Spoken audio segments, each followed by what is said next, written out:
उत्तराखंड के जिले हरिद्वार के थाना बहादुराबाद क्षेत्र के क्षेत्र अधिकारी B.K. आचार्य को जब किसी ने फोन करके बताया कि थाना बहादुराबाद की धनोरी रिपोर्टिंग पुलिस चौकी के पास स्थित शिवदासपुर तेलीवाला गांव के 17 वर्षीय तनवीर का अपहरण हो गया है, तो उन्होंने फोन करने वाले से पूछा, अपराधियों का फिरौती के लिए कोई फोन आया है या नहीं।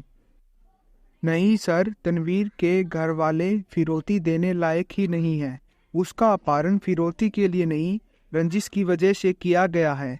गांव के ही कुर्बान जमशेद और शमशेर की तनवीर के घर वालों की पुरानी दुश्मनी है। लोगों का कहना है कि उन्हीं लोगों ने तनवीर का अपहरण किया है, फोन करने वाले ने कहा। तनवीर के घर वालों ने उसके अपहरण की सूचना थाना पुलिस को दी है या नहीं, क्षेत्र अधिकारी ने पूछा। नहीं सर, तनवीर के घर वालों ने अभी तो पुलिस को उसके अपहरण की सूचना नहीं दी है। तनवीर की मां इमराना अपने एक रिश्तेदार इफ्तिखार उर्फ तारी के साथ उसकी सेंट्रो कार से तनवीर की तलाश कर रही है, लेकिन अभी तक उसका कुछ पता नहीं चला है। सर, आप ही तनवीर को सुकुशल बरामद करने के लिए कुछ करें, फोन करने वाले ने कहा। आपको कैसे पता चला कि तनवीर का अपहरण हुआ है? जब तक अपहर्ताओं का फोन न आए तब तक हम कैसे कह सकते हैं कि उसका अपहरण हुआ है? अच्छा ये बताओ, तुम कौन बोल रहे हो? क्षेत्र अधिकारी ने पूछा। सर, एक जिम्मेदार नागरिक होने के नाते मैंने आपको यह सूचना दे ही दी। बाकी आपको क्या करना है ये आप जाने। मेरे बारे में जानकर आप क्या करेंगे? कहकर फोन करने वाले ने फोन काट दिया। यहीं 22 फरवरी 2014 की दोपहर के 2 बजे के आसपास की बात है। युवक के अपहरण का मामला संगीन था, इसलिए क्षेत्र अधिकारी B.K. आचार्य ने तुरंत इस मामले की सूचना थाना बाराबाद के थाना प्रभारी सुंदरा शर्मा को देते हुए कहा कि वह धनोरी पुलिस चौकी के चौकी प्रभारी रघुवीर चौधरी को साथ लेकर तुरंत गांव शिवदासपुर तेलीवाला जाकर तनवीर के अपहरण के बारे में पता करे। इसके बाद उन्होंने इस अपहरण की जानकारी अपने वरिष्ठ पुलिस अधीक्षक डॉक्टर सदानंदम दाते को देकर खुद भी शिवदासपुर के लिए निकल पड़े। क्षेत्र अधिकारी B.K. आचार्य के शिवदासपुर तेलीवाला पहुंचने से पहले थाना प्रभारी सुंदरम शर्मा और चौकी प्रभारी रघुवीर चौधरी पहुंच चुके थे। अपहृत तनवीर के घर के सामने गांव के काफी लोग इकट्ठा थे। थाना प्रभारी और चौकी प्रभारी तनवीर के घर वालों तथा गांव वालों से पूछताछ कर रहे थे। इस पूछताछ में पता चला कि तनवीर का अपहरण इसी गांव के कुर्बान शमशेर और जमशेद ने सेंट्रो कार से किया था। पुलिस ने उनके बारे में पता किया तो वे गांव में ही मिल गए। पुलिस उन्हें लेकर धनोरी पुलिस चौकी आ गई। चौकी लाकर पुलिस ने उनसे पूछताछ की तो उन्होंने स्वयं को निर्दोष बताते हुए कहा कि तनवीर के परिजनों से उनकी पुरानी दुश्मनी थी, इसलिए वे उन्हें फंसा रहे हैं। जिस समय तनवीर का अपहरण हुआ था उस समय वे अपने खेतों में गन्ने छील रहे थे। चौकी प्रभारी रघुवीर चौधरी ने जब इस बारे में गांव वालों से पूछताछ की तो उन्होंने बताया कि ये सच बोल रहे हैं। जमशेद और शमशेर सचमुच उस समय अपने खेतों में गन्ने छील रहे थे। इसके बाद पुलिस ने तीनों को छोड़ दिया। तनवीर का अपहरण हुआ था यह सच था, लेकिन ना तो अपहर्ताओं का कोई फोन आया था और ना उसका कोई सुराग मिल रहा था, इसलिए पुलिस के पास जांच को आगे बढ़ाने का कोई रास्ता नहीं था। पुलिस ने तनवीर के अपहरण का मुकदमा दर्ज कर लिया था। पुलिस को जांच आगे बढ़ाने की कोई राह नहीं सूझी तो तनवीर के बारे में पता लगाने के लिए अपने मुखबिरों को लगा दिया। अगले दिन चौकी प्रभारी रघुवीर चौधरी ने जानकारी जुटाने के लिए तनवीर की मां इमराना और बाप इस्लाम को थाने बुलाया। पूछताछ करते समय इमरान बुरी तरह रो रही थी, इसलिए रघुवीर चौधरी की नज़र उस पर जमी थी। वह उससे कुछ भी पूछते, जवाब देने के बजाय वह रोने लगती। उसी दौरान इस्लाम का एक रिश्तेदार इफ्तिखार उर्फ तारा वहां आया तो उसे देखकर इमराना का रोना एकदम से बंद हो गया। यही नहीं, उसने आंखों से उसे वहां से चला जाने का इशारा भी किया। चौकी प्रभारी रघुवीर चौधरी की नज़र इमराना पर ही जमी थी, इसलिए उन्होंने उसे यह सब करते देख लिया था। उन्हें उसकी यह हरकत बड़ी अजीब लगी। पूछताछ के बाद उन्होंने इमराना को घर भेज दिया, लेकिन उस पर उन्हें संदेह हो गया। इसलिए उन्होंने अपने मुखबिरों से इमराना और उसके रिश्तेदार तारिक के बारे में जानकारी जुटाने को कहा।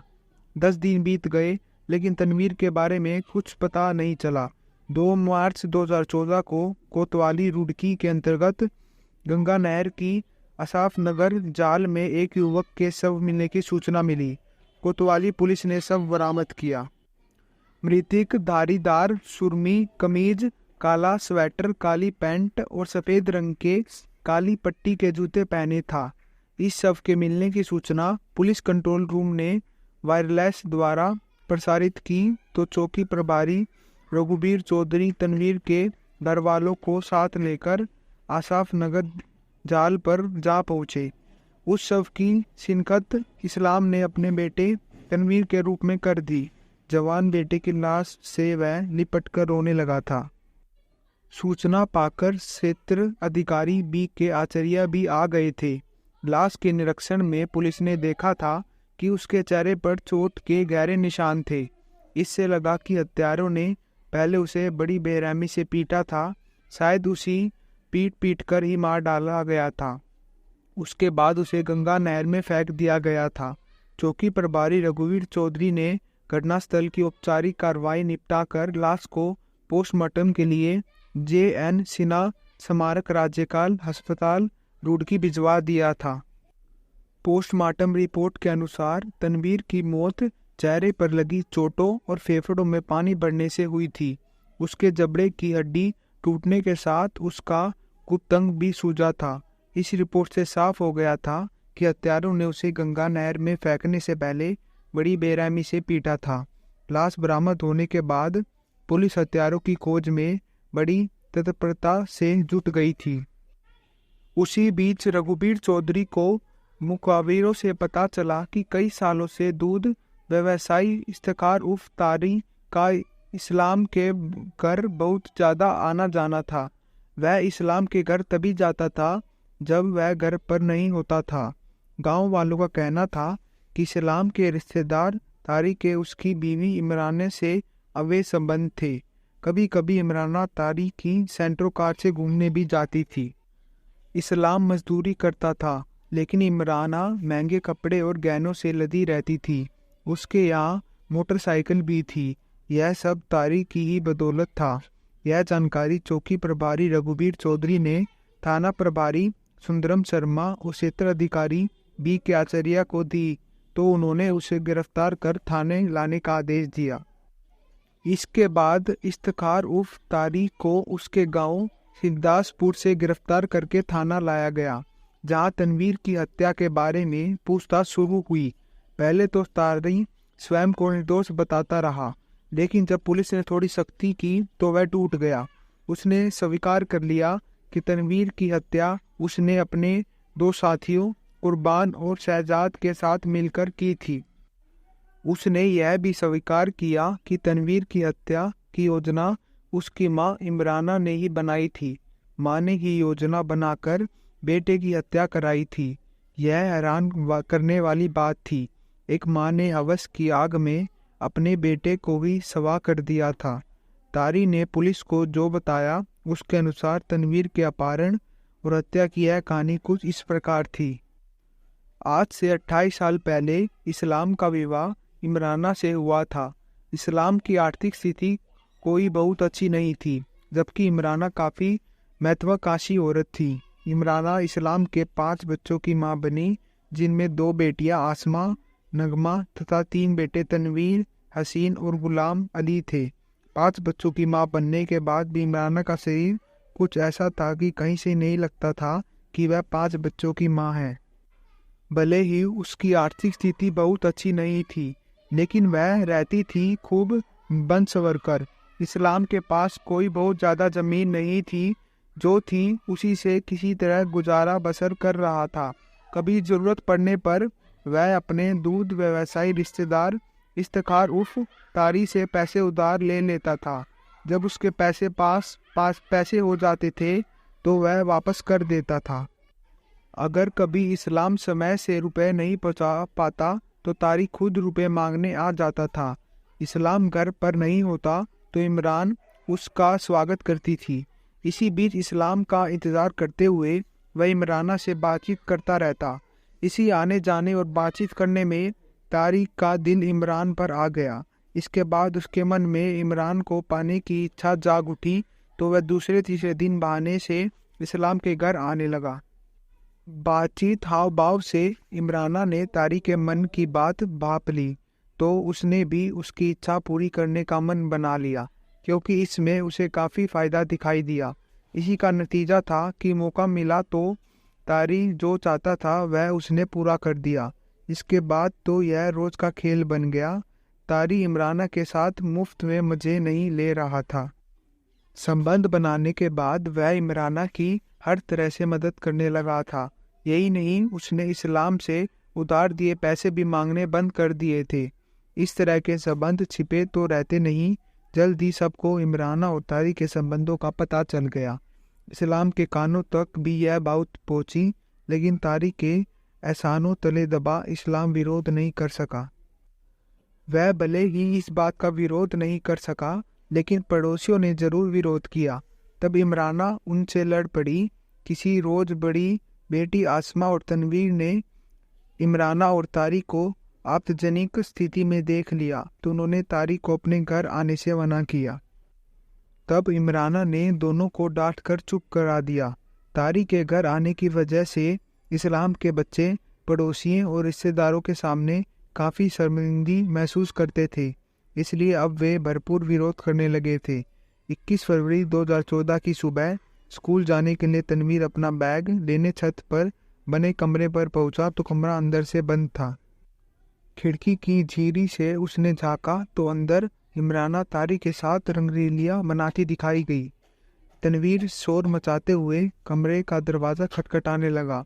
इमराना ने दरवाज़ा खोला तो तनवीर ने दोनों को काफ़ी जलील किया। इसके बाद उसने तारिक से साफ साफ कह दिया कि अगर अब कभी वह यहाँ आया तो वह उसे ही नहीं, इमराना को भी जान से मार देगा। इसके बाद वह बैग लेकर स्कूल चला गया। बेटे की इस धमकी को इमराना ने बड़ी गंभीरता से लिया।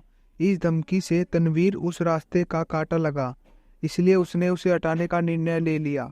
इसके बाद शाम को उसने तारिक को फ़ोन करके जल्द से जल्द तनवीर को ख़त्म कर देने के लिए कह दिया। अगले दिन यानी 22 फरवरी 2014 को तनवीर सुबह 7 बजे घर से स्कूल के लिए निकला, तो इमराना ने इस बात की जानकारी मोबाइल फ़ोन द्वारा तारिक को दे दी। तारिक ने पहले ही अपने दोस्तों कुर्बान और शहजाद से बात कर ली थी, इसलिए सूचना मिलते ही वह अपनी सेंट्रो कार से दोनों को साथ लेकर तनवीर की तलाश में तेलीवाला की ओर चल पड़ा। उन्हें कन्नियर रोड पर रतबोवती के किनारे तनवीर जाते दिखाई दिया, तो कुर्बान और शहजाद ने उसे पकड़ लिया। तारिक ने उसके उतंग पर जोर से लात मारी तो वह बेहोश हो गया। इसके बाद तीनों बेहोश तनवीर को कार में डालकर रुड़की शहर के निकट वाटर स्पोर्ट्स कैंप ले गए। वहाँ कुर्बान ने कार का पहिया खोलने वाले पाने से बेहोश तनवीर के चेहरे और सिर पर वार किए। इसके बाद बेहोशी की हालत में तारिक और शहजाद ने तनवीर को उठाकर गंगा नहर में फेंक दिया। उन्होंने यह भी नहीं देखा कि तनवीर मरा है या जिंदा। इसके बाद तीनों शिवदासपुर आ गए। घर लौटकर तारिक ने इमराना को तनवीर की हत्या की सूचना दे दी थी। इशित खार उर्फ तारिक के बयान के बाद पुलिस ने छापा मारकर कुर्बान और शहजाद को उनके घर से गिरफ्तार कर लिया। तनवीर की हत्या में प्रयुक्त सेंट्रो कार भी बरामद कर ली गई। पुलिस इमराना को गिरफ्तार करने पहुंची तो वह अपने घर से फरार मिली। पुलिस ने थाना लाकर कुर्बान और शहजाद से पूछताछ की गई तो उन्होंने भी अपना अपराध स्वीकार कर लिया। इसके बाद प्रेस वार्ता में तनवीर हत्याकांड के तीनों अभियुक्तों को पत्रकारों के सामने पेश किया गया। इस प्रेस वार्ता में वरिष्ठ पुलिस अधीक्षक सदानंदम दत्त ने इस हत्याकांड का खुलासा करने वाली पुलिस टीम को 2500 रुपये का पुरस्कार देने की घोषणा की। इसके अगले दिन तारिक, कुर्बान और शहजाद को अदालत में पेश किया गया, जहां से उन्हें जेल भेज दिया गया। इसके बाद चौकी प्रभारी रघुवीर चौधरी को इमराना की तलाश थी। उन्होंने अपने मुखबिरों को उसके पीछे लगा दिया। 10 मार्च को अपने किसी मुखबिर की सूचना पर उन्होंने इमराना को धनौरी तिराह से गिरफ्तार कर लिया। पूछताछ में इमराना ने भी अपना जुर्म स्वीकार कर लिया। सबूत के लिए रघुवीर चौधरी ने तारी और इमराना के मोबाइल फ़ोन की कॉल डिटेल्स और लोकेशन भी निकलवा ली थी। कॉल डिटेल से पता चला था कि दोनों में लंबी लंबी बातें होती थी। तारी के मोबाइल फ़ोन की लोकेशन भी घटनास्थल भी मिली थी। पूछताछ के बाद पुलिस ने इमराना को अदालत में पेश करके जेल भेज दिया। इमराना और तारी ने सोचा था कि तनवीर की हत्या करके इसका आरोप अपने दुश्मनों पर लगा देंगे, लेकिन ऐसा नहीं हो सका क्योंकि दुश्मनों के पास निर्दोष होने के पर्याप्त सबूत थे। इसका नतीजा था कि पुलिस असली हत्यारों तक पहुंच सकी।